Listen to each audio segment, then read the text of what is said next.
When we speak of particles, we are really clinging to a linguistic convenience rather than describing what the universe is actually doing. The word suggests something solid, localized, a tiny bead moving through space. But reality does not grant us that simplicity. What exists at the most fundamental level is not a collection of things, but a set of underlying structures, fields, that permeate all of space-time. What we call a particle is merely a momentary ripple, a localized excitation in one of these fields, briefly behaving as though it were an object. Quantum field theory does not describe a world made of dots. It describes a world made of continuous entities, everywhere at once, capable of vibrating in mathematically precise ways. An electron is not a little sphere darting around an atom, it is a pattern in the electron field, a pattern that only sometimes reveals itself as a point-like event when it interacts with something else. The apparent discreteness comes not from the nature of reality itself, but from the way interactions occur. This distinction matters because it forces us to rethink what it means to exist. If you are made of particles, you are a heap of things. If you are made of fields, you are a dynamic process. Your body, your thoughts, your sense of identity are not assembled from tiny bricks, but arise from an intricate choreography of quantum fields interacting with astonishing precision. Stability is not due to solidity, but to symmetry, coherence, and mathematical constraint. The universe, then, is less like a warehouse of objects and more like a score of music being played. The notes are not things you can pick up. They are patterns in time, relationships between vibrations. When we insist on particles, we mistake the note for the instrument, and the instrument for the entire symphony. Physics has repeatedly shown us that reality is not obliged to conform to our intuitions, especially those shaped by everyday scales where quantum effects are hidden from view. Even space-time itself appears to be woven into this deeper structure. Fields do not merely live in space and time, they help define what space and time are allowed to be. Geometry and matter are not separate actors on a stage, but partners in a single mathematical dance. This is why attempts to unify quantum theory with gravity are so difficult. We are trying to reconcile two profoundly different ways of describing structure, continuity, and change. To say there are no particles is not to deny experimental results, but to interpret them honestly. Detectors click, tracks appear, measurements yield discrete outcomes. Yet these are interactions, not revelations of tiny objects hiding behind the curtain. What lies beneath is more subtle, more abstract, and far more beautiful. A universe governed by deep mathematical truths, where what seems solid is actually sustained by relations, and what seems separate is inseparably connected through fields that never truly switch off. When we speak of particles as fundamental objects, we are relying on an image that arises from human habit rather than from the structure of physical law. The mind prefers small, countable things because they resemble the objects of everyday experience, grains of sand, droplets of water, pebbles scattered across a path. Yet the mathematical framework that best describes the microscopic world does not begin with objects at all.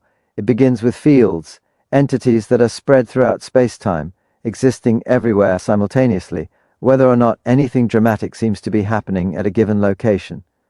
A quantum field is not an accessory to a particle, it is the primary reality. The electron field exists even in regions where no electron is detected. What we label as an electron is a specific excitation of that field, a temporary concentration of energy and structure that behaves, under certain conditions, as if it were a localized thing. But this localization is conditional and fragile. It depends on interactions, on measurement, on the way the field is disturbed. Remove those conditions, and the notion of a particle quietly dissolves back into the broader field from which it emerged. This shift in perspective alters how we understand existence itself. A particle suggests independence, a self-contained unit moving through empty space. A field suggests continuity, an interconnected fabric in which nothing is truly isolated. The excitation we call a particle cannot exist without the field that sustains it, just as a wave cannot exist without the surface on which it propagates. The wave is real, measurable, and influential, but it is not separate from the medium.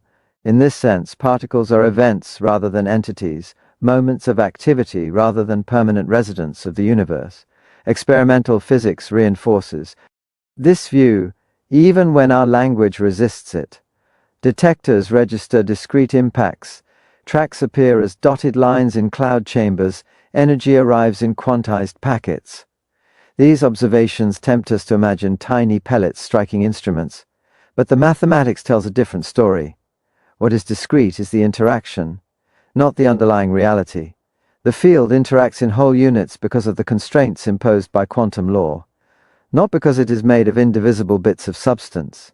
Once this is understood, the solidity of matter becomes a kind of illusion, a stable pattern maintained by relentless field activity.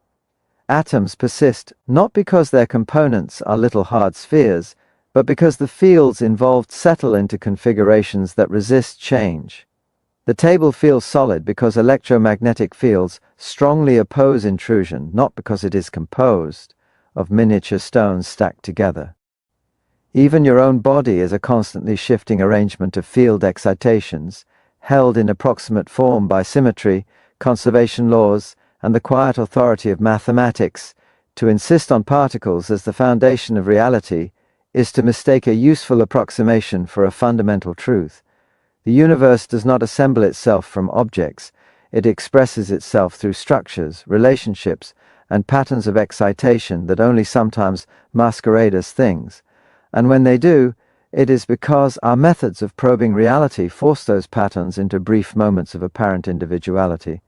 Moments that vanish the instant we stop looking, leaving behind the ever-present fields that continue to exist, unbroken, indifferent to our desire for simple pictures. Quantum field. Theory presents a picture of reality that is profoundly at odds with the way the human mind prefers to organize the world. We are inclined to think in terms of separate units, distinct pieces arranged side by side, each possessing its own identity. Yet the formalism that has proven most accurate at the deepest levels of physics speaks not of isolated components, but of continuous structures extending throughout spacetime. These structures do not come pre-divided. They are whole, uninterrupted, and only appear fragmented when we interact with them in particular ways. In this framework, discreteness is not a fundamental feature of existence but a consequence of interaction. When a field exchanges energy with another field, the rules governing that exchange allow only certain amounts, certain transitions, certain outcomes. The result is a measurement that arrives in steps, rather than flows. We then infer that reality itself must be built from steps, from indivisible units, when in fact it is the process of interaction that imposes this granularity. The continuity remains intact beneath the surface, hidden by the constraints that govern how information and energy can be transferred. This distinction becomes especially clear when one considers measurement. A measurement is not a passive observation of a pre-existing property. It is an active engagement between systems. The measuring device, itself a vast collection of fields, interacts with the system under investigation and forces a particular kind of response. The outcome appears discrete because the measuring apparatus is designed to register discrete events. It clicks or it does not.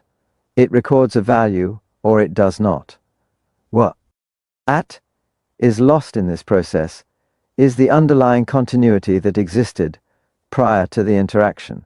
The wave-like behavior so central to quantum theory is often treated as a mathematical trick, a way of calculating probabilities before a particle reveals its true, point-like nature. But this interpretation reverses the logic. The wave is not a mere shadow cast by a hidden object. It is the primary description.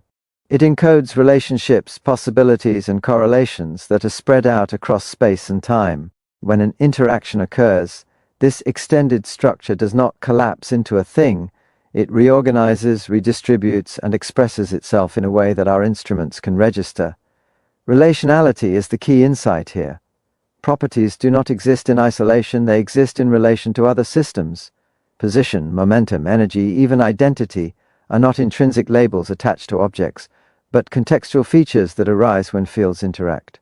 Remove the interaction, and the property loses its meaning. This is why quantum field theory resists visualization in classical terms. There is no underlying inventory of tiny components waiting to be catalogued, only a network of potential interactions governed by strict mathematical rules. When we accept continuity and relationality as fundamental, the apparent mystery of quantization becomes less paradoxical. Nature is not secretly granular in its essence. Rather, it reveals itself to us in discrete ways because of how we, as physical systems, are allowed to engage with it. The discreteness belongs to the exchange, not to the fabric of reality itself, which remains smooth, interconnected, and mathematically whole, even as our measurements carve it into countable outcomes that feel reassuringly solid, but are, in truth, only fleeting impressions of a deeper, uninterrupted order. The idea that human identity is built from solid, indivisible components is a comforting one because it suggests permanence and clear boundaries. We imagine ourselves as assemblies of tiny parts, each doing its job, collectively producing the person we recognize in the mirror. Yet when examined through the lens of quantum field theory, this picture dissolves into something far more fluid. What exists is not a fixed collection of things, but an ongoing process, a dynamic pattern sustained by countless interactions occurring at every moment. At the most fundamental level, the body is not a container of particles, but a region where multiple fields overlap and interact in stable ways.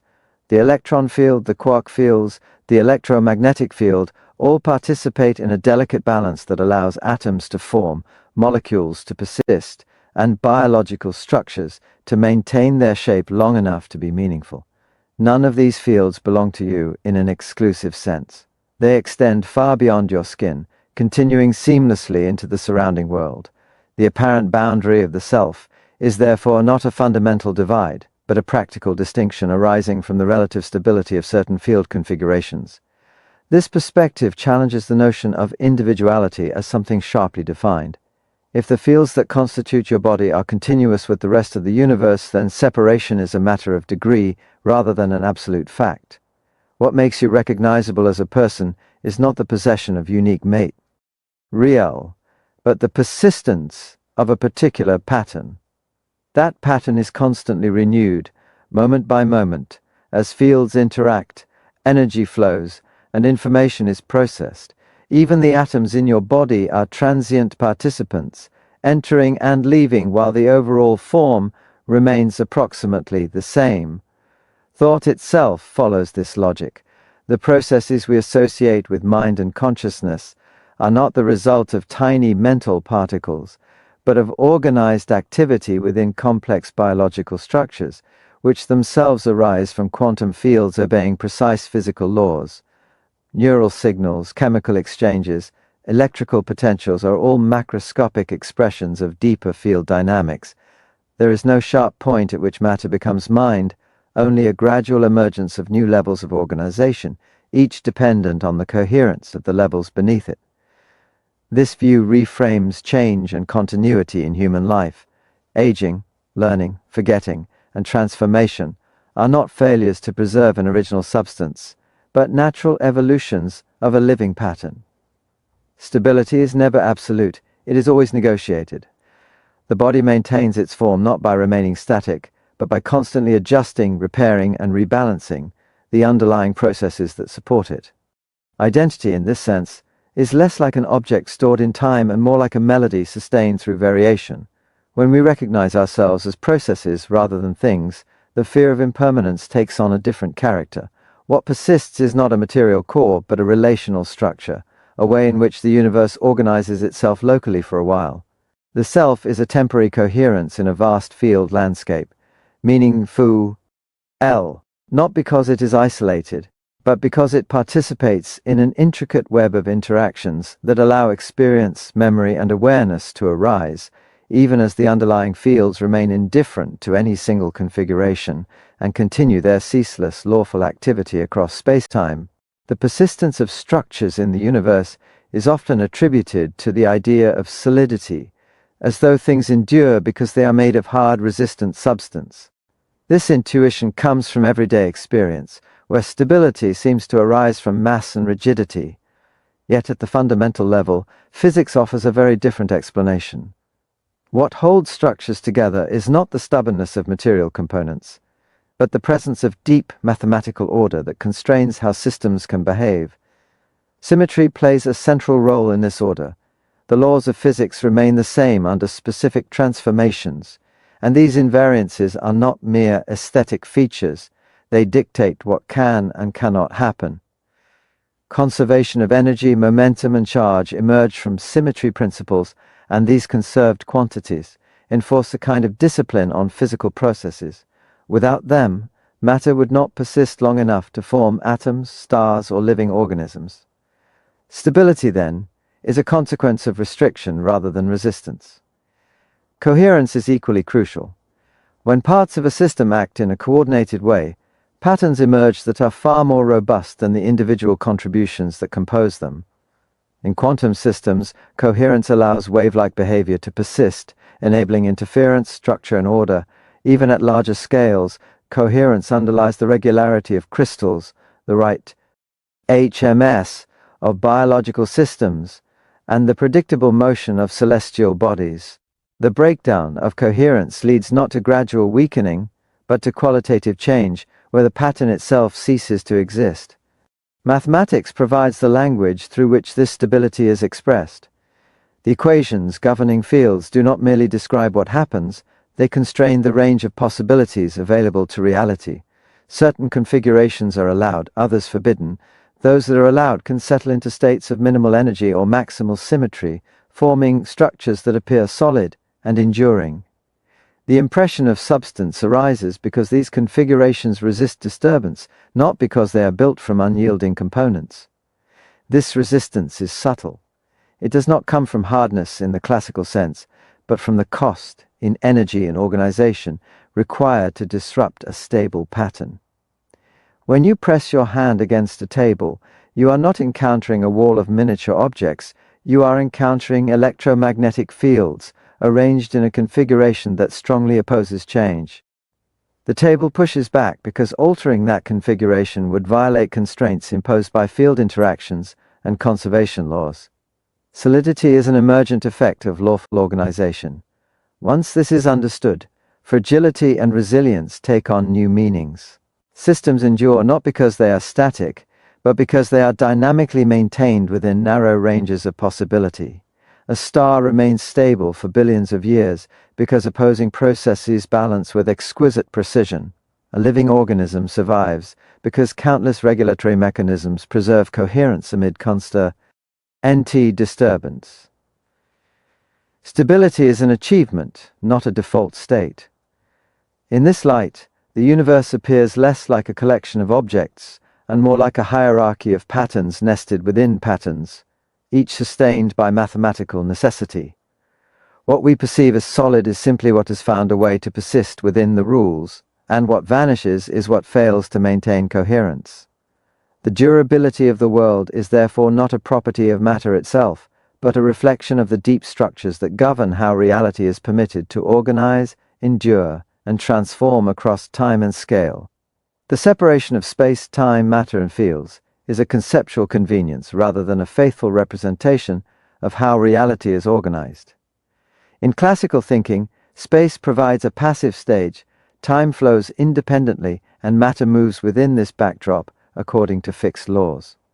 Modern physics has steadily dismantled this picture, revealing that these elements are deeply intertwined. Fields do not merely occupy space and evolve in time, they participate in defining what space and time can be. General relativity shows that geometry is not an inert container, but a dynamic entity shaped by energy and momentum. The curvature of space-time influences how matter moves, while matter and fields influence how space-time curves.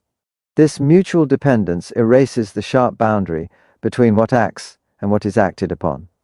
Geometry becomes a physical participant, responding to and constraining the behavior of fields, rather than a silent observer of events. Quantum field theory introduces an additional layer of subtlety. Fields are defined across space-time, yet their behavior cannot be fully separate from the structure of that space-time. The way a field vibrates, propagates, or interacts depends on the geometry in which it is embedded. Conversely, the energy and fluctuations of quantum fields contribute to the overall physical content of the universe, affecting curvature and large-scale structure. Matter and geometry thus emerge together, locked in a relationship that resists simple division. This interdependence complicates attempts to construct a unified description of nature. Gravity, described geometrically, and quantum phenomena, described probabilistically, rest on different conceptual foundations. One treats space-time as smooth and continuous, the other introduces uncertainty and fluctuation at the smallest scales. Yet both frameworks point to the same conclusion: neither matter nor geometry can be considered fundamental in isolation. Each makes sense only in relation to the other. The notion of fields as primary entities further blurs the distinction. Fields are not objects placed into space-time like furniture in a room. They are part of the very fabric that gives space-time its physical character. The vacuum itself is not empty but structured, filled with field activity that influences what can exist and how it can behave. Even in the absence of particles, fields persist, shaping possibilities and constraining outcomes. When space, time, and matter are viewed as co-emergent aspects of a deeper structure, familiar questions take on a different tone. Asking where something is or when it happens presupposes a framework that may itself be emergent. Location and duration become relational concepts, defined by interactions rather than absolute reference points. What appears fixed at human scales dissolves into flexibility and context at more fundamental levels. This perspective invites a reimagining of reality as an integrated whole, rather than a set of separable ingredients. Space and time provide the relations, fields provide the dynamics, and matter arises as stable patterns within this interplay. None can claim primacy without the others, and none can be fully understood in isolation. The universe reveals itself not as a layered construction with clear boundaries, but as a unified system in which geometry and physics co-create the structures we observe, each shaping and being shaped by the other in an ongoing, mathematically constrained dialogue that underlies every phenomenon we experience. When we observe the world through the lens of quantum physics, the phenomena we attribute to particles are better understood as manifestations of interaction, rather than the disclosure of discrete, hidden entities. A detector may click, a bubble chamber may reveal a track, and energy may appear in quantized packets, leading us to speak of electrons, photons, or quarks as if they were tiny billiard balls. Yet these particles are not permanent residents of reality. They are ephemeral expressions, local events arising from the underlying continuous fields that permeate all of space and time. What is measured is an occurrence, not a thing. This distinction has profound implications for how we interpret experimental results. When a particle is detected, it is not because a pre-existing localized object has been uncovered, but because the field has interacted in such a way that its excitation presents itself at that point. The detector does not reveal what is inherently there,